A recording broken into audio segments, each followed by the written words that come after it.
Good afternoon, and thanks for joining Washington, D.C.-based Jennifer Schaus and Associates and our Get FAR Cited in 2020 complimentary webinar series. As you know, the FAR, or Federal Acquisition Regulations, is the rulebook that the federal government must follow when making purchases. Our webinar series pulls from contracting experts to explain each part of the FAR. It is complimentary and recorded.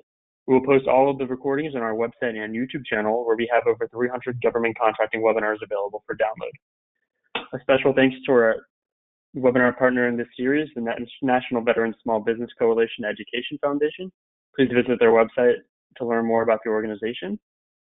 We would also like to thank our friends at Open the FAR for their sponsorship. If your organization is interested in sponsoring this series or one part, please contact hello@jenniferschaus.com.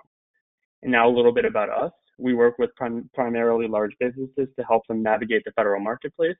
We work with both product and service companies as well as software firms. Our clients span the globe and include publicly traded organizations in a variety of sectors. We provide market analysis reports, contract administration, contract vehicle assistance, and more. All of our services can also be built into a training course for your team. Learn more about us on our website. And now we would like to let you know about some ways to reach government and government contractors through us. We offer advertising and sponsorship opportunities through our weekly newsletter and also in our webinar series. For pricing or to place an order, please email us at hello@jenniferschaus.com.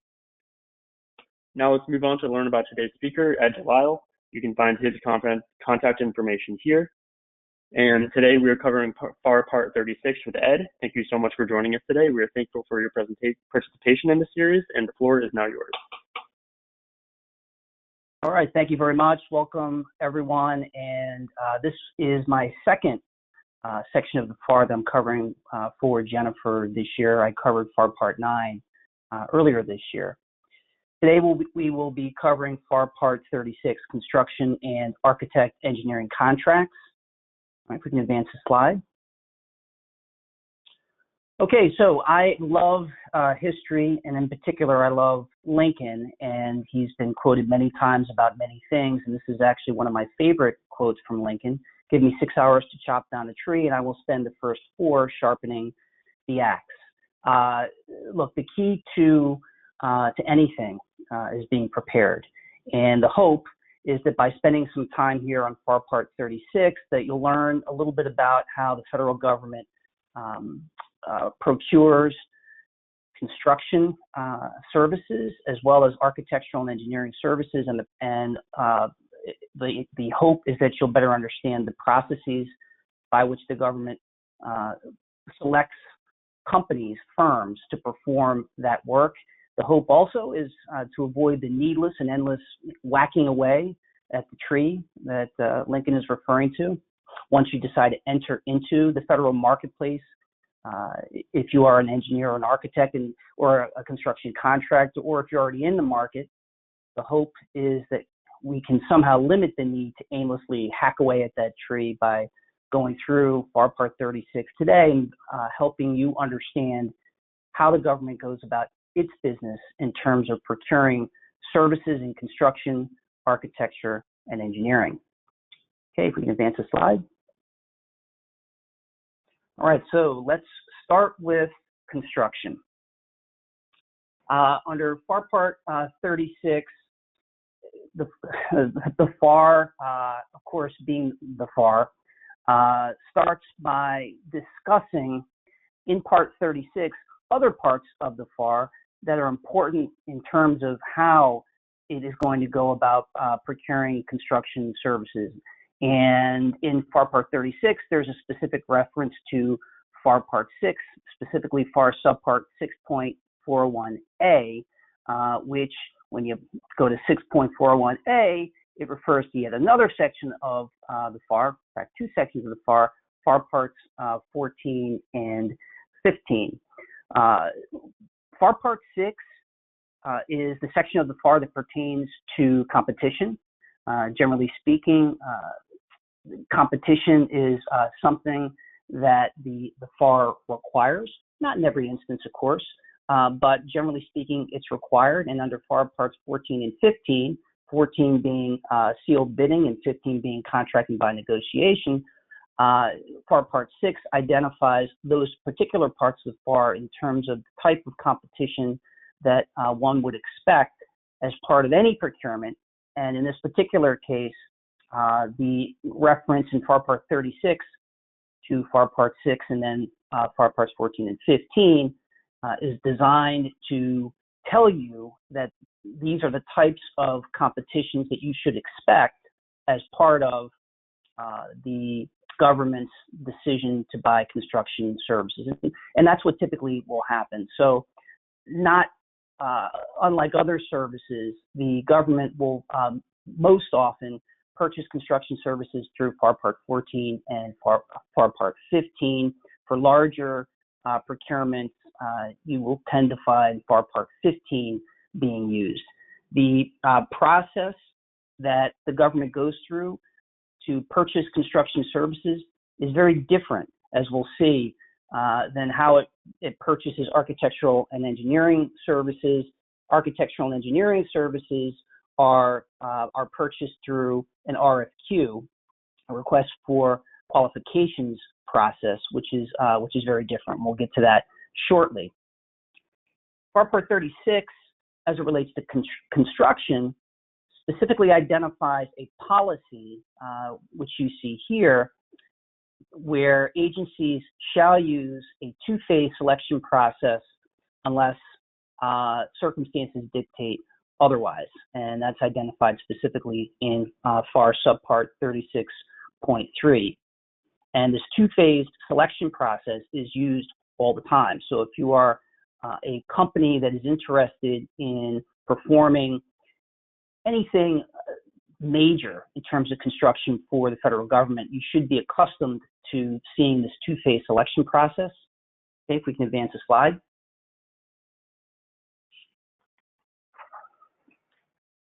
Okay, so how does this two-phase selection process work? Well, the parameters of it are identified in FAR Subpart 36.3.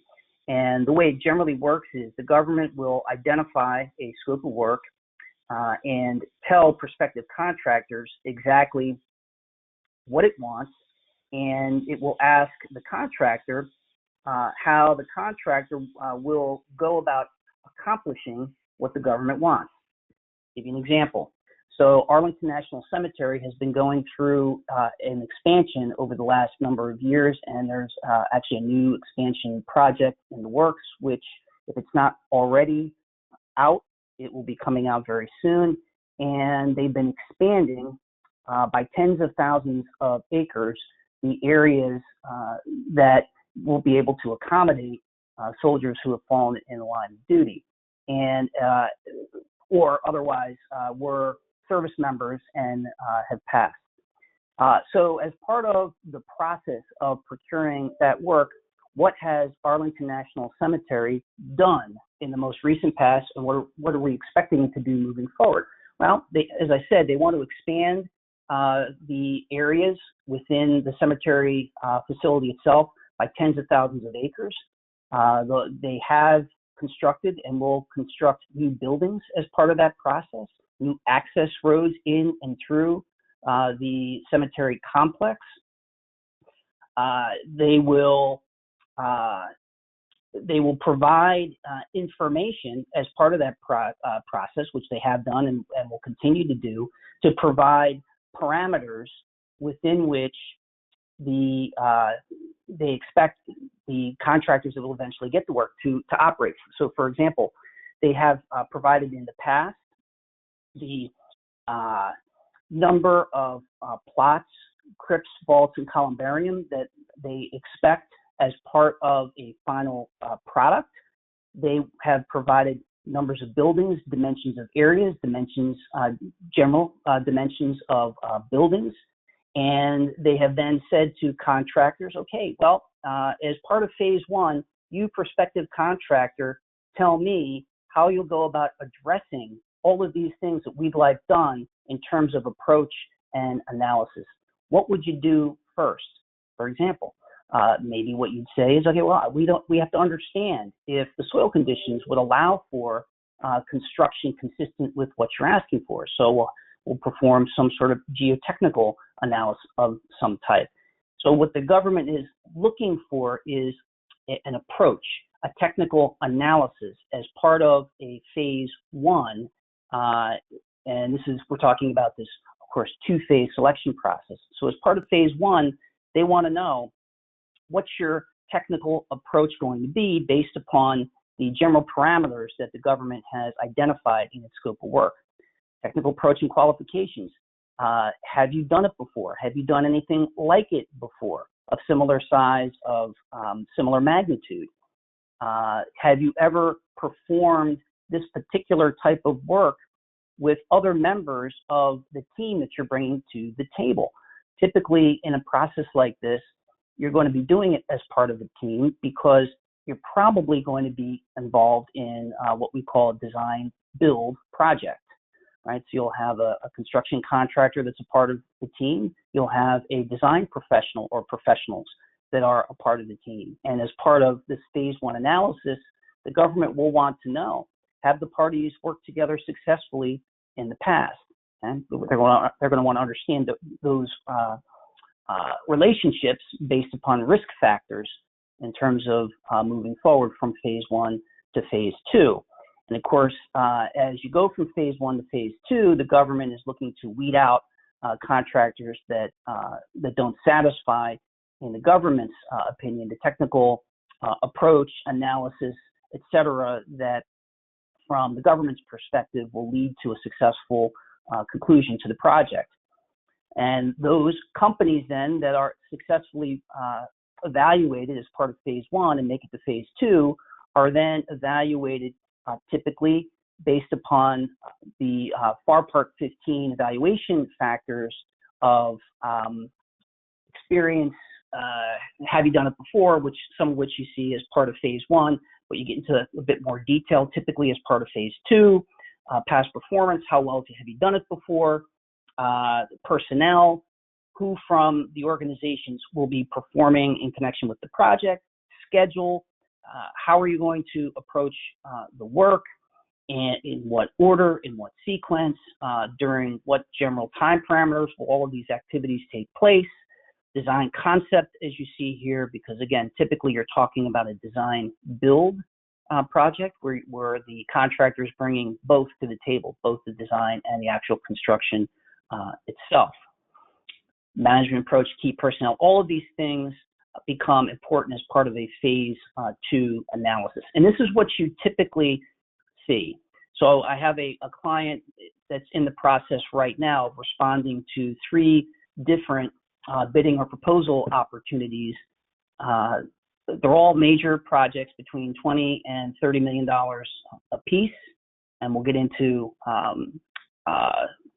some of the dollar ranges and magnitude as part of what you typically see as part of a construction opportunity in a moment. But all these opportunities are between the $20 and $30 million range. They all involve work similar to the example that I gave pertaining to Arlington National Cemetery. We have this major cemetery work that's going on. It's primarily being procured by the Department of Veterans Affairs, but the Corps of Engineers is also involved in some of the work that's been habitually done in connection with those types of projects. I believe all of these projects are being procured directly by the Department of Veterans Affairs, but all of them, all 3 of them that are being that are on the street all at the same time now are being procured exactly this way and in exactly the fashion that I've described. Very common. Okay, if we can advance the slide.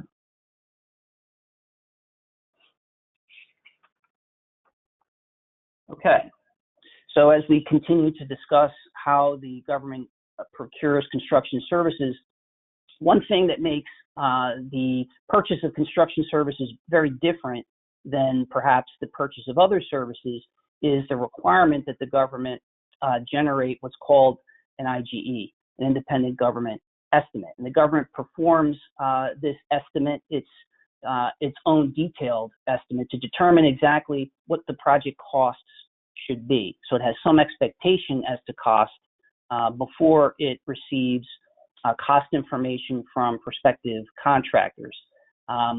This is not something that's readily shared with prospective contractors for all the reasons that you would expect. but it can be very interesting if you ever get into a dispute with the government at some point later in time. If you don't, you're not just a prospective contractor, but you actually win an award and you're performing. If there is a dispute at some point later, the IGE can become important. And I'll give you a quick example. We did a lot of construction work during the war in Afghanistan. Billions of dollars of buildings and what have you were built in Afghanistan, and there was a very strange soil condition in Afghanistan, and they called it collapsible soils. It's almost like this moon dust, right? When you introduce water to this particular type of soil, it would collapse, hence collapsible soils.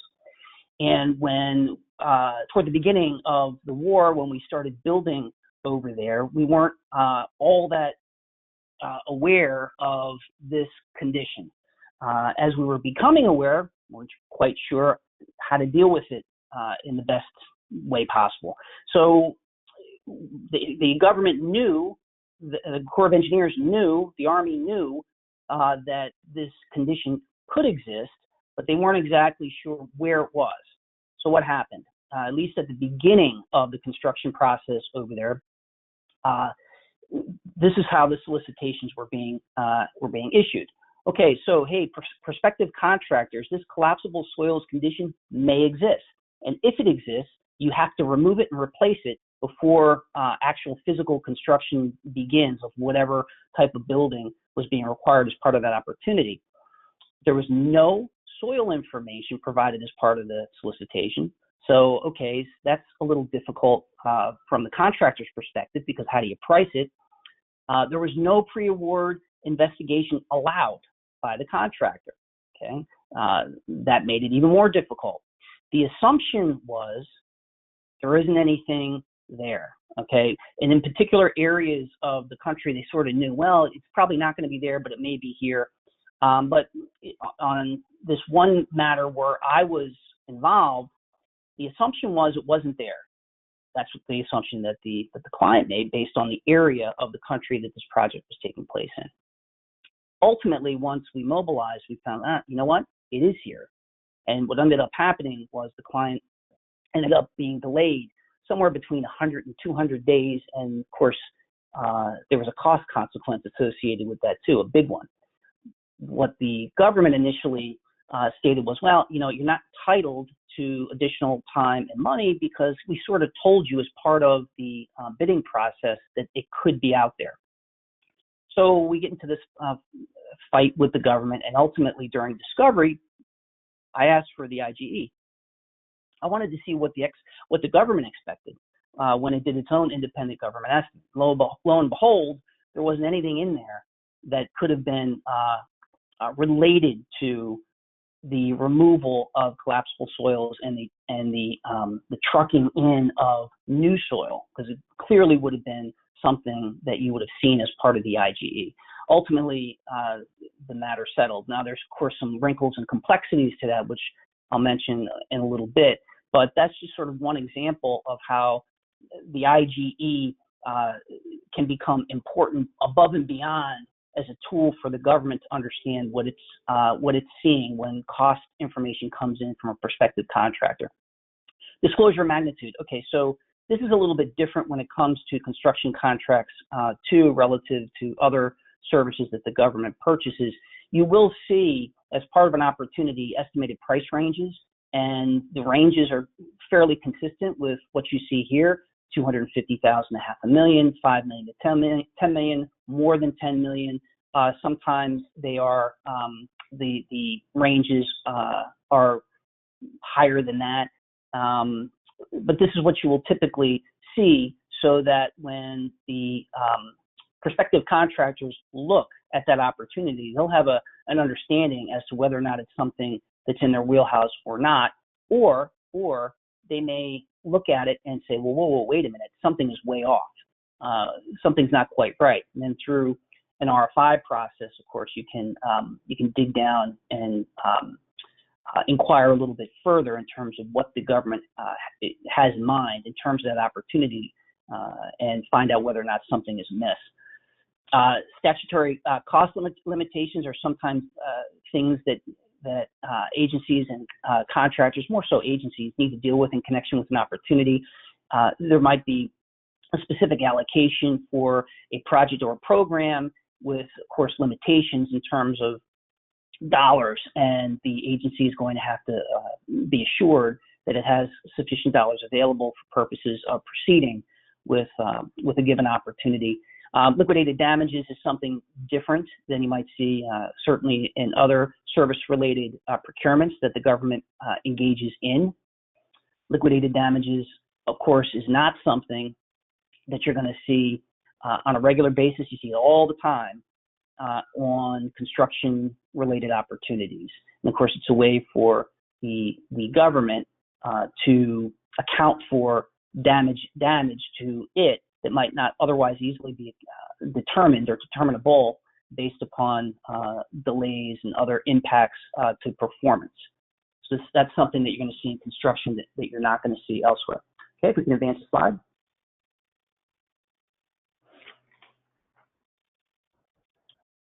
Okay, there are a few things in FAR Part 36 that are important that I want to point out here.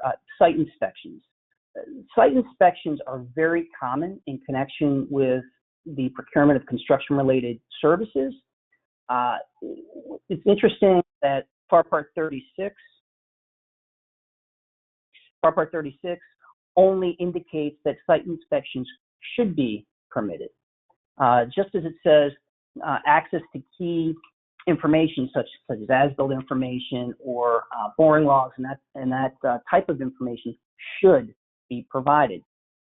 The thing that I would say here is, even though FAR Part 36 only indicates that site inspections should happen and certain information should be provided, if it's not and the government has it, there's this whole issue of superior knowledge that the government may have based upon that information or based upon access to construction areas, for example, in terms of site inspections and not allowing it, if push comes to shove later and there becomes a problem.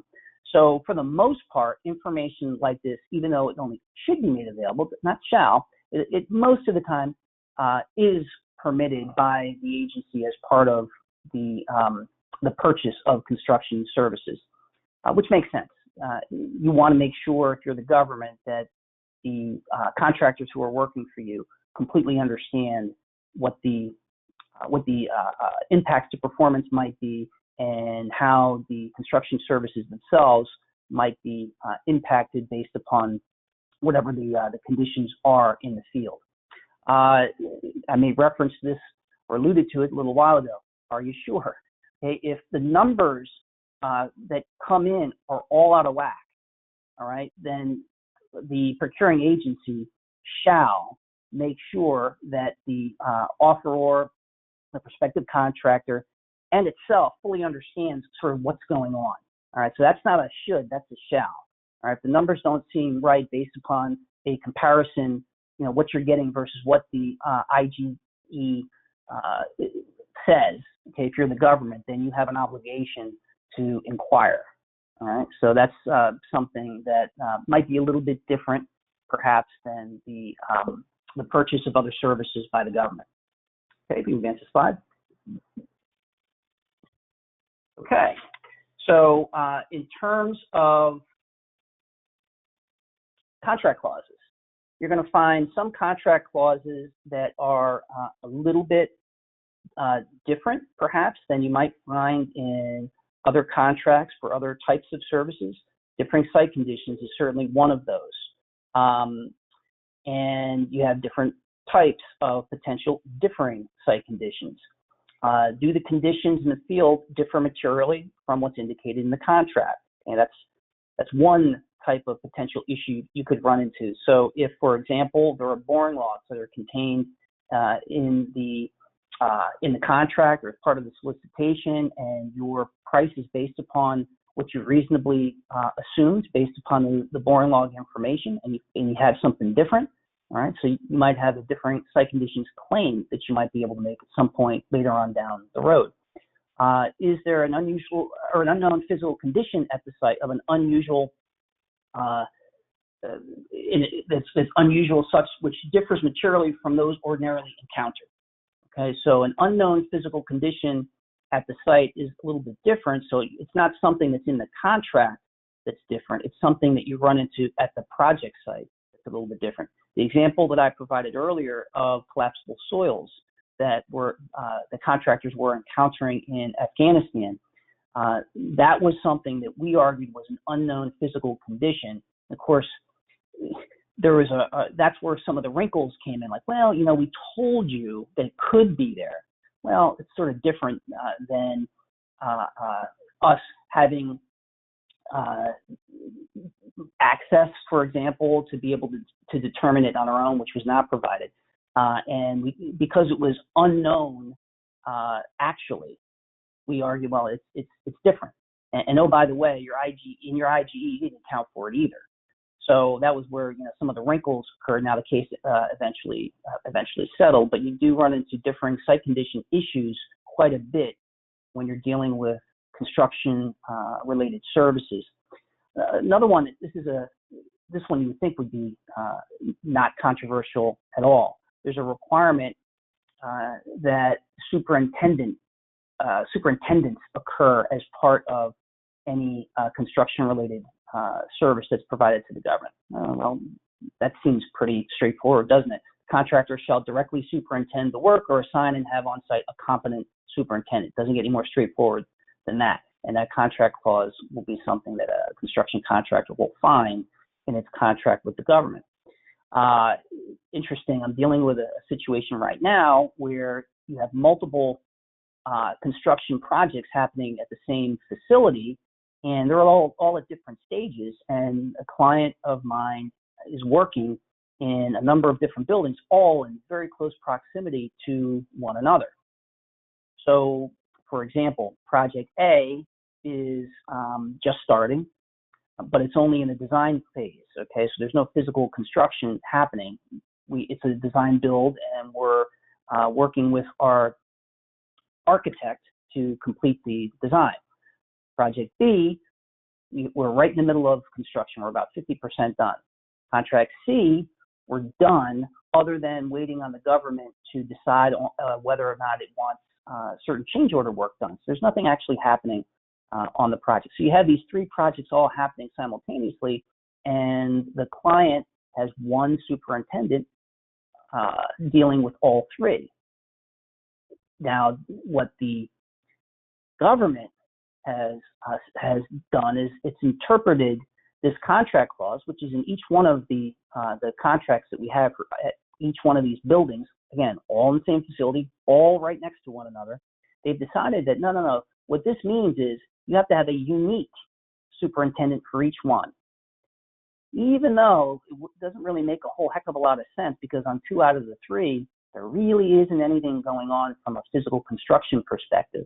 And so now the issue that we're dealing with there is, okay, well, now you're trying to dictate means and methods to the contractor, and an example of the type of issue you can run into on a construction contract that you may not run into if you're performing some other type of service for the government. And you see these things all mentioned as part of FAR Part 36. Accident prevention, of course, is going to be very important. We have OSHA issues that need to be taken into consideration. And so accident prevention is a big deal as it relates to construction, and schedules for construction contracts. There's a contract clause related to that. Schedules are enormously important, and certain agencies deal with schedules and schedule updates differently than others. So you need to make sure that not only do you understand what the FAR says about how scheduling and schedules and schedule updates work, but also how the pertinent agency regulations, individual agency regulations, are going to come into play to the extent that you're performing construction-related activities for the government. All right, if we can advance the slide. All right, that's construction. All right, now we're going to turn our attention to architectural and engineering services which is very different in terms of how they're procured versus how construction services are procured. And I have a little agenda here that you see. We'll talk obviously a little bit about how under FAR Part 36 the government buys architectural and engineering services. I'm also going to talk a little bit about small business. I do a lot of work with small business construction contractors, and for whatever reason, both construction contractors and architectural and engineering contractors. The construction contractors seem to get the small business stuff a little bit better than my architectural and engineering clients do. So I figured I'd talk a little bit about small business as it relates to architectural and engineering, but it certainly relates to construction contractors as well. And sort of where to look for opportunities and what to think about once we go through some of the parameters in terms of how the government purchases architectural and engineering services. What are you sort of looking for to make sure that the government is doing what it's supposed to do? So we'll talk a little bit about those things. Okay, if we can advance the slide. All right, so as I said, the way that the government procures architectural and engineering services is different. You have a whole separate act of Congress called the Brooks Act, which was passed all the way back in 1972. It was updated at least once in 1988. I think it was updated in the 90s at some point too, maybe in just a minor sort of way. But the whole concept behind the Brooks Act, which is qualifications-based selection, which you see here, has been around forever. It's been around way longer than the best value procurement process outlined in FAR Part 15, which of course takes into consideration factors other than price as part of selection. Okay, here this is different because the selection process isn't based on price at all, sort of, and we'll get into what that means. At least the initial based on the qualifications approach that they use, it doesn't relate to price. Price will become a factor, as we'll see, but not during the initial selection process. And this concept goes way back. So as it relates to the construction of things like the White House, the Washington Monument, the U.S. Capitol building, key forts and fortifications going all the way back, way prior to the Civil War. This is how the government has historically purchased architectural and engineering services. All of it is qualifications based, and the award is premised upon demonstrated competence and qualifications as outlined in the Brooks Act and replicated as part of FAR Part 36. And the purchase of architectural and engineering services is specifically subpart 36.6 of the FAR. As I indicated, price is not a factor initially. The initial selection process, as we'll get into, is simply based upon the qualifications of the prospective architectural or engineering firms that are interested in whatever the opportunity is, and it's based upon how well those prospective architectural and engineering firms match up with the criteria that's identified by the agency and as compared to one another. That's basically how it works. Okay, if we can advance the slide. Okay, so what's interesting about, just real quickly about the Brooks Act, so Congress does stuff all the time, right? They pass laws and where there is a need for agency implementation.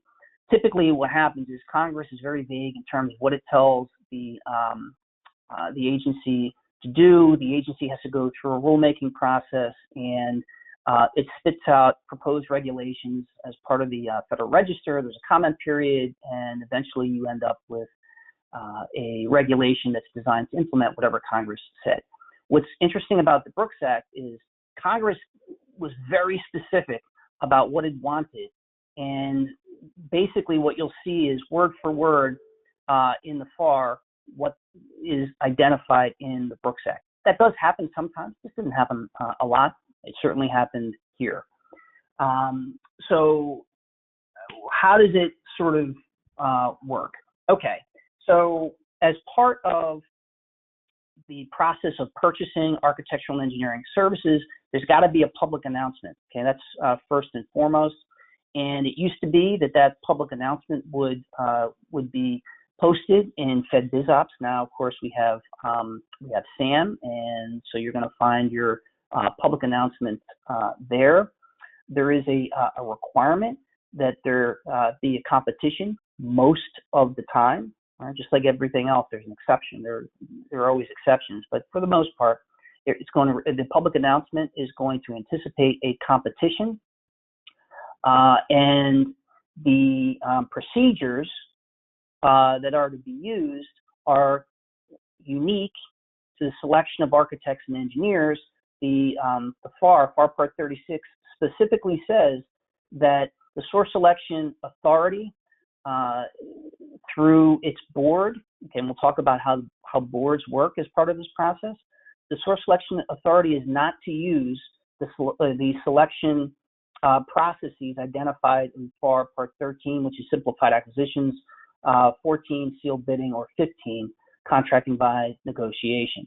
Okay, so this is unique to architectural and engineering services. Well, what happens if you have a design build opportunity? Okay, so there's just a statement of work saying, okay, hey, construction contracting community, we want to build this building. We want you to both design it for us and build it for us.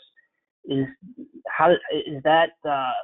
the selection process consistent with the Brooks Act and FAR Part 36.6 or not? Well, the answer is not. Okay, and that's based upon the services that are being rendered.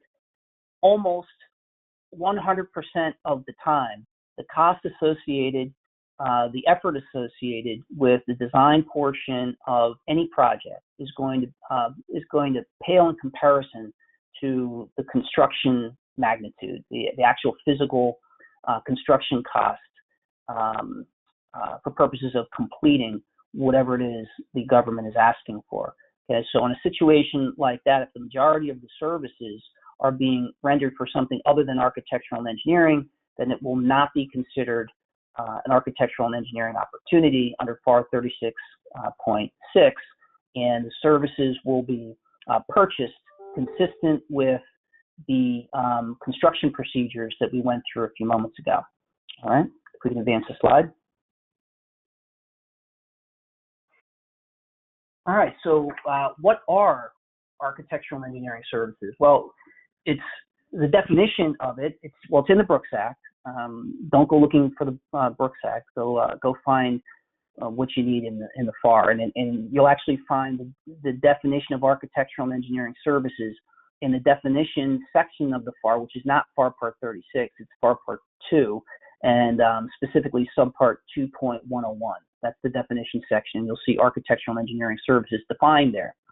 And for those who are looking for an easy way to sort of navigate the FAR, as if it can ever be easy, go to acquisition.gov and use that resource. It's great. Everything is hypertext linked. So if there's a reference to another section of the FAR in the section you're reading, you can easily click back and forth. There's an index that you can click through. It's great.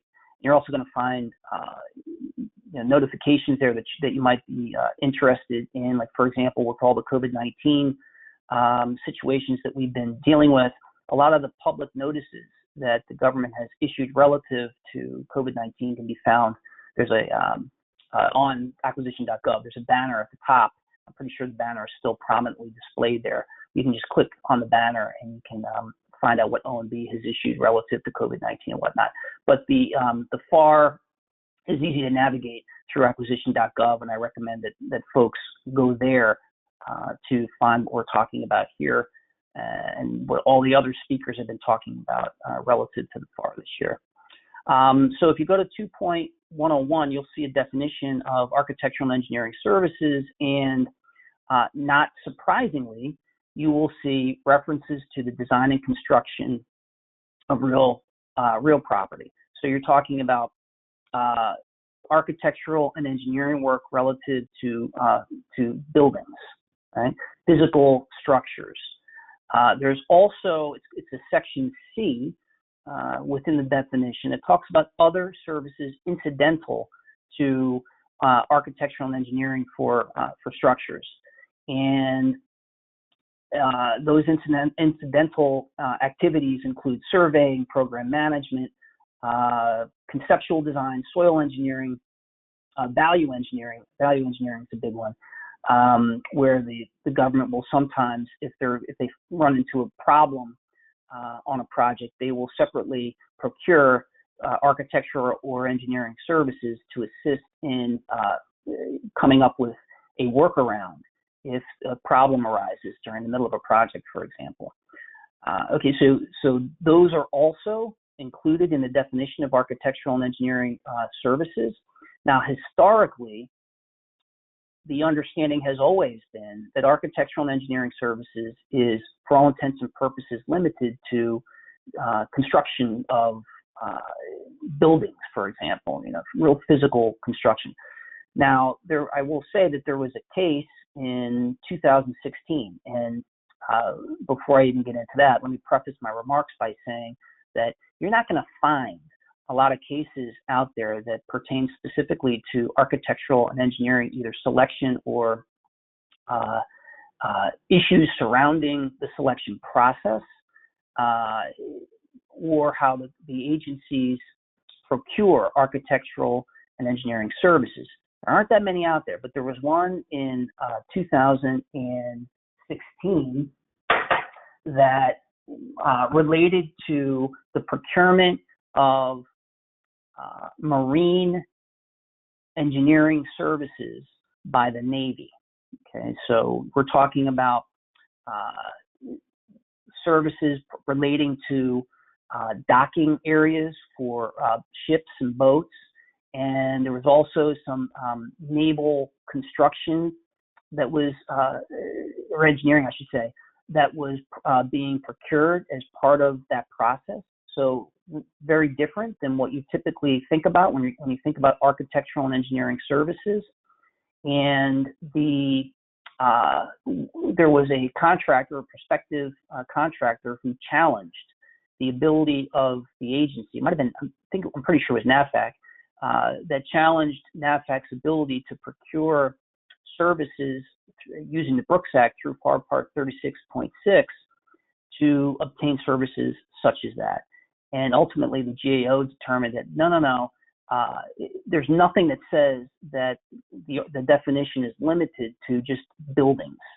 Okay, so if you are an architectural or an engineering company, and you do things other than or in addition to just simply architectural and engineering service relating to the erection of vertical structures, you can find opportunities through agencies using the Brooks Act to do these other things.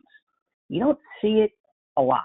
The case that I'm referring to is back in 2016. I can count on one hand how many times I've seen the Brooks Act used in instances other than regular construction, erection of buildings, that sort of thing. But based upon this case back in 2016, there's certainly the ability for the government to do that. Anybody who's interested in the case is called Matter of Tridentis, LLC. It was back, the opinion was issued by the GAO back in March of 2016. If anybody's interested, let me know and I can provide you more information about that case.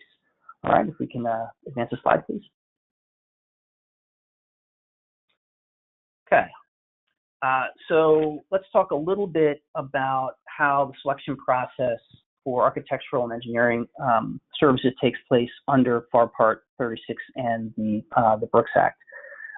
So the government loves standard forms, SFs, right? And there is an SF for everything. If you do work for the government, you've seen 500,000 different SFs. Well, there's one for architectural and engineering services. It's SF 330. Okay, so what the government will do is, as part of its advertising of an opportunity through SAM, it will ask for SF 330s, and as part of that, it will ask for additional information based upon the opportunity. It can be specific to the opportunity. So there's certain basic information that's a part of the SF 330 that it will want. It will want to know who you are, who your people are, what projects you've worked on. It'll want to know your capacity to perform. It'll want to know what you know about the general area where the services are going to be provided. You see here on the slide, acceptability per other appropriate evaluation criteria. So in addition to identifying basic selection criteria that are identified in FAR Part 36, which you see here, the agency can also use specialized evaluation criteria to select an appropriate field of contractors from which to choose. And that's how this typically takes place.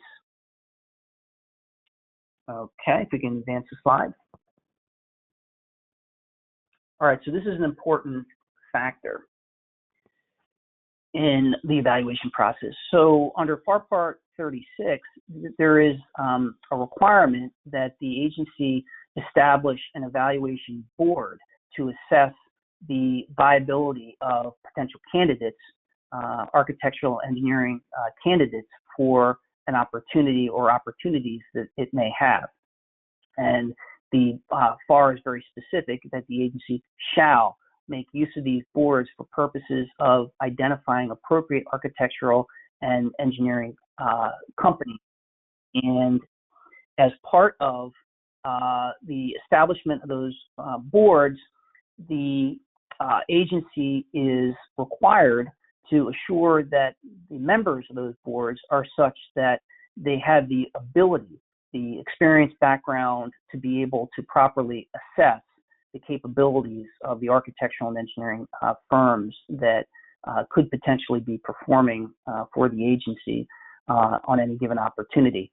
It's possible for the outside world, so to speak, to play a role and to serve on boards. It happens on a regular basis where you have somebody from the community that serves, usually, I don't know about usually, but it happens often enough where you'll have architects, engineers from the community who are also a part of the evaluation process, who are members of these evaluation boards.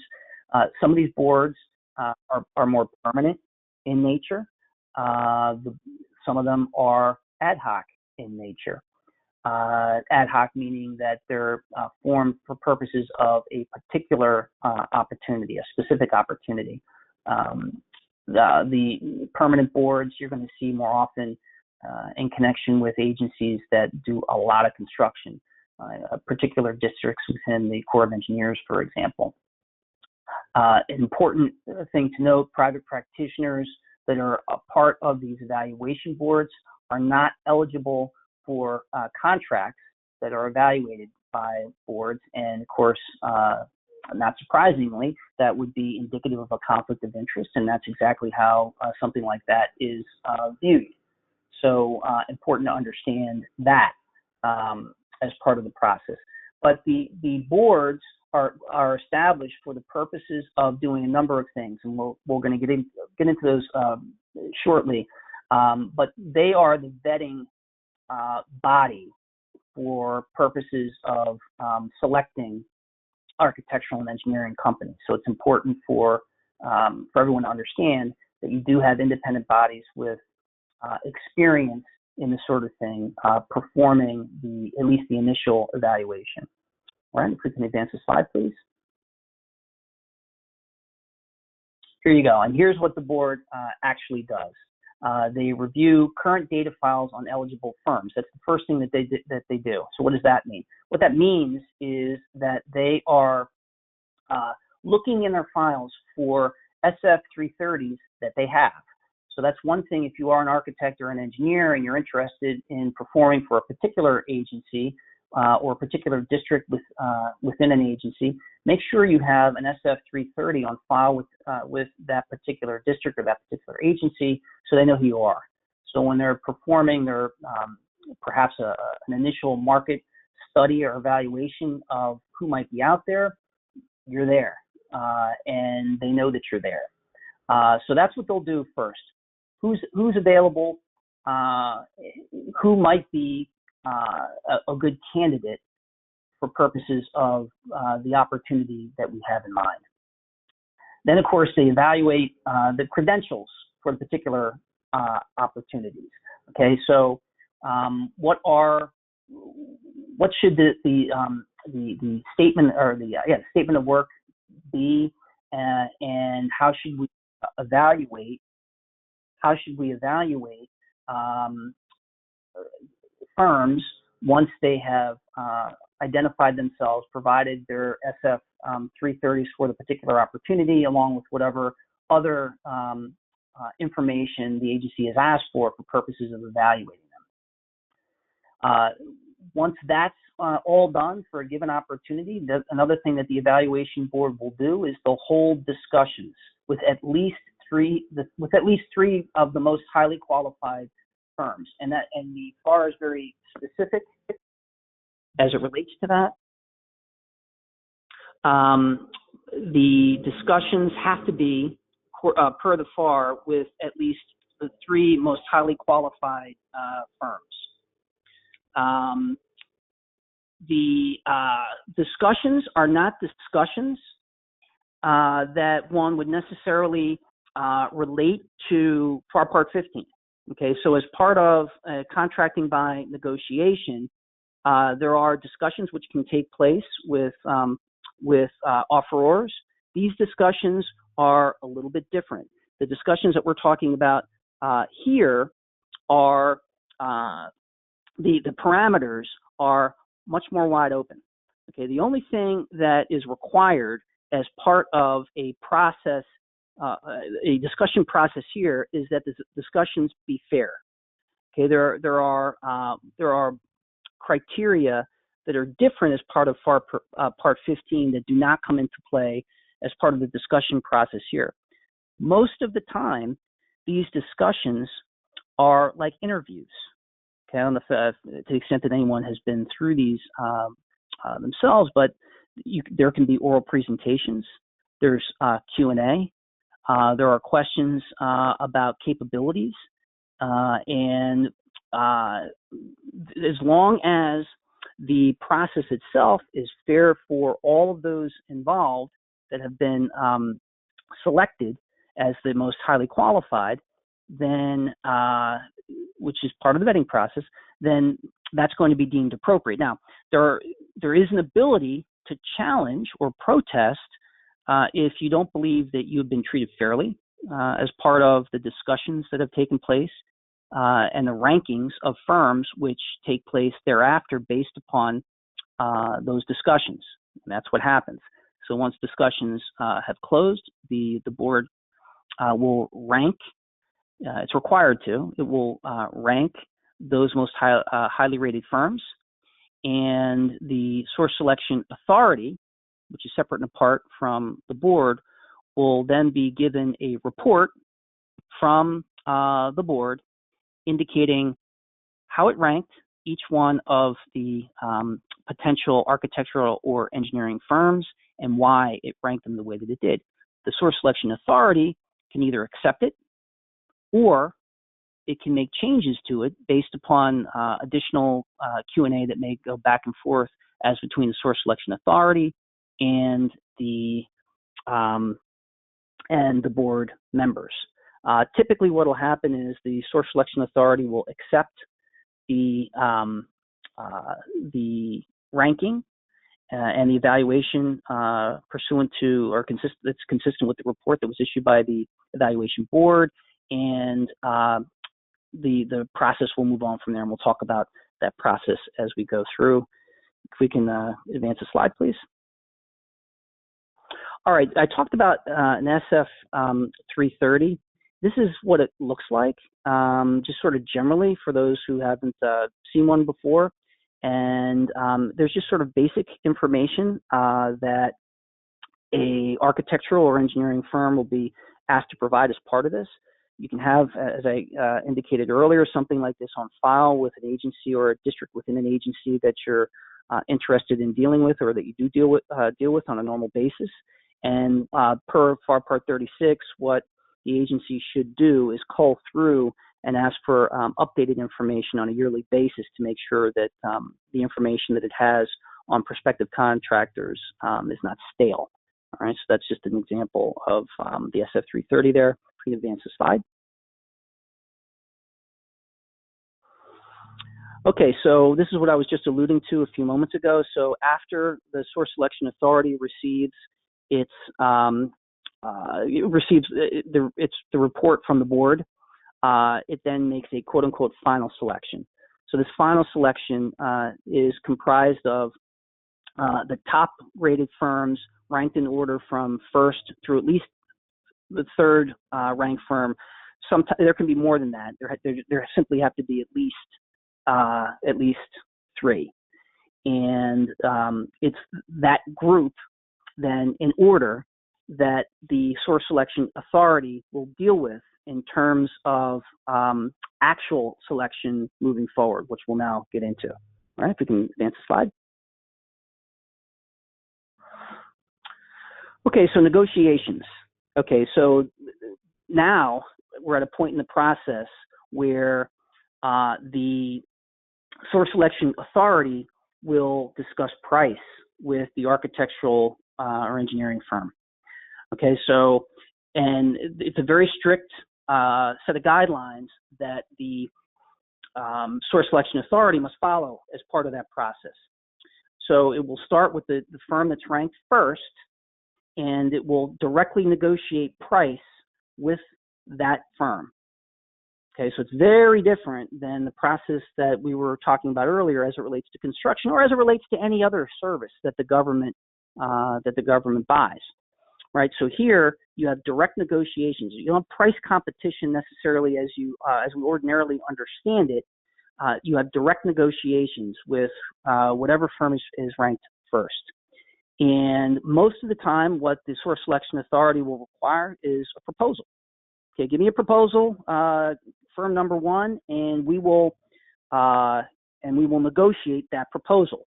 And consistent with, and this is where it gets a little bit funky, consistent with FAR Part 15, which is specifically referenced in FAR Part 36 here, there can be final proposal revisions asked for by the Source Selection Authority, with a final decision being made thereafter. So the negotiations that are being conducted here are consistent with FAR Part 15, unlike the discussions that we talked about earlier that would take place between the architectural and engineering firm and the evaluation board. So this is a little bit different.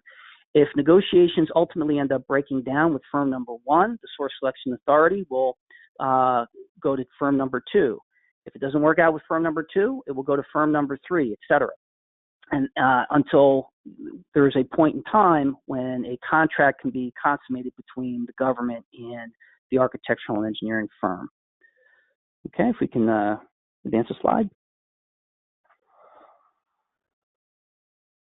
Okay, so during the course of negotiations, under FAR Part 36, there is the ability for the Source Selection Authority to provide information about the award process, where things are in process, and also the final award itself. There is a debriefing process that's identified in FAR Part 36, and that's held after final selection of whichever architectural or engineering firm is picked by the government. It's something to be aware of, even though this is a debriefing that's required as part of the process. If there's an issue or problem during the course of the discussions or the selection process itself, that debriefing won't necessarily be the trigger for the protest, unlike FAR Part 15. If you do have a potentially protestable issue as it relates to this process, it runs, your deadline to file runs from 10 days of when you knew or should have known of the basis of the protest. Don't base it on the debriefing, because the debriefing isn't necessarily determinative as to when you need to protest as part of this process. So that's just something to keep in mind. Okay, if advance the slide, please. All right, just real quick, when it comes to small business, for those who are small business,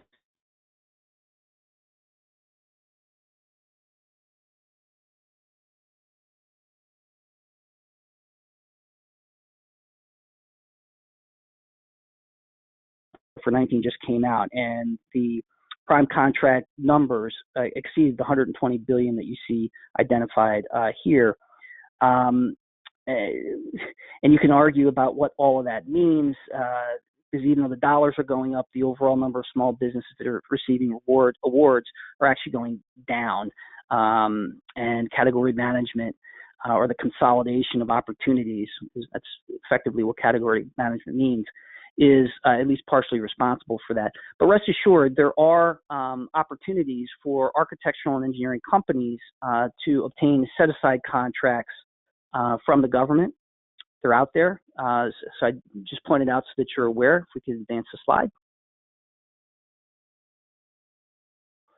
And as you'll see here, for those of you who don't know, if you're interested in understanding whether or not you're in fact small, this is, here are the standards right here for architectural services. It's 8 million in annual, average annual receipts over 3 or 5 years. Again, that goes back to the Runway Extension Act, and whether or not, in terms of whether or not you're small, it can either be 3 years or 5 years, whatever benefits you most. But the average annual receipts are 8 million, and for engineering, which is the third from the top, it's 16.5 million average annual receipts, either over 3 years or 5 years. Just in case anybody was interested. If we could advance the slide. And that's it. So thank you, everybody, for joining us this afternoon. And if anybody has any questions, my information is there. Feel free to reach out. Thanks for a great presentation, Ed. And to our audience members, we thank you again for participating with us. If you have questions about this part, please contact our speaker with the contact information you see on the screen. And if you have any questions about federal contracting or need assistance with any of our services, please contact us directly. Thank you again for joining us. This concludes today's webinar.